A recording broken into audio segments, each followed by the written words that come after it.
Assalamualaikum warahmatullahi wabarakatuh. Perkenalkan, kami dari kelompok 3.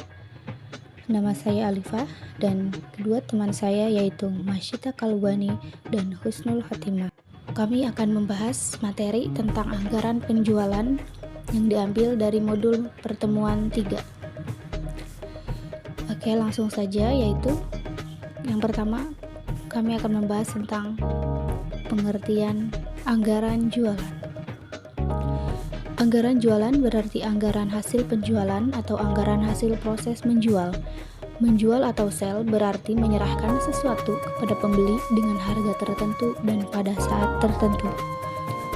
Penjualan atau selling berarti proses kegiatan menjual, yaitu dari kegiatan penetapan harga jual sampai produk didistribusikan ke tangan konsumen atau pembeli.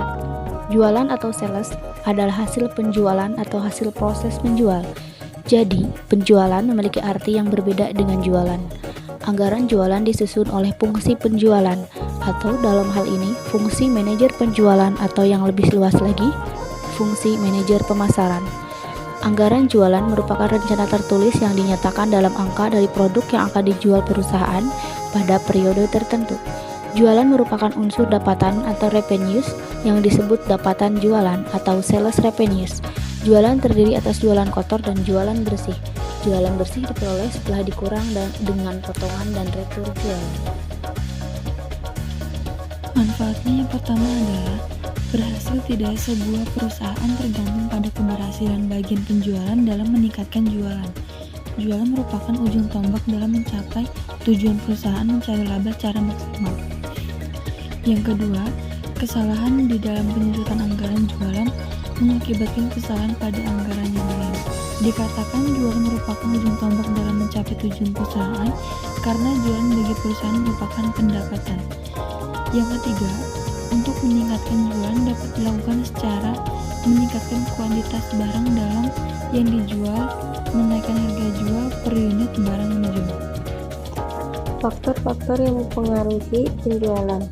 Faktor-faktor mempengaruhi anggaran jualan antara lain faktor pemasaran, faktor keuangan atau modal kerja, faktor ekonomis, faktor teknis, faktor kebijakan perusahaan, faktor perkembangan penduduk, faktor kondisi negara, dan faktor-faktor lainnya. Faktor pemasaran yang perlu dipertimbangkan seperti yang pertama, luas pasar. Apakah bersifat lokal, regional, nasional, atau internasional? Yang kedua, keadaan persaingan. Apakah bersifat monopoli, oligopoli, atau bebas? Yang ketiga, keadaan konsumen. Bagaimana selera konsumen, tingkat daya beli konsumen, apakah konsumen akhir atau konsumen industri? Faktor keuangan atau modal kerja yang perlu diperhatikan perusahaan antara lain mengenai kemampuan modal kerja mendukung pencapaian target jualan yang dianggarkan, seperti untuk membeli bahan baku, membayar upah, biaya promosi produk, dan lain-lain. Misalkan saat ini perusahaan mampu membeli 1000 unit dengan harga jual per unit Rp100.000, harga pokok per unit Rp80.000, dan beban usaha sebulan Rp15.000. Modal usaha yang diperlukan Rp20.000. Setelah itu perusahaan ingin meningkatkan jualan menjadi 1.200 unit.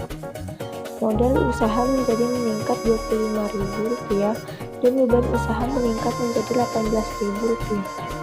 Harga jual dan harga pokok tidak berubah. Fungsi anggaran penjualan. Yang pertama, anggaran penjualan adalah dasar perencanaan atas kegiatan perusahaan pada umumnya. Yang kedua, anggaran penjualan sebagai alat koordinasi dan mengarahkan setiap pelaksanaan divisi pemasaran. Yang ketiga, anggaran penjualan sebagai alat pengawasan bagi manajemen. Kesimpulannya adalah anggaran jualan memiliki dua manfaat utama, yaitu A. Anggaran jualan sebagai dasar penyusunan anggaran lainnya. B. Anggaran jualan sebagai ujung tombak dalam mencapai tujuan perusahaan memperoleh laba.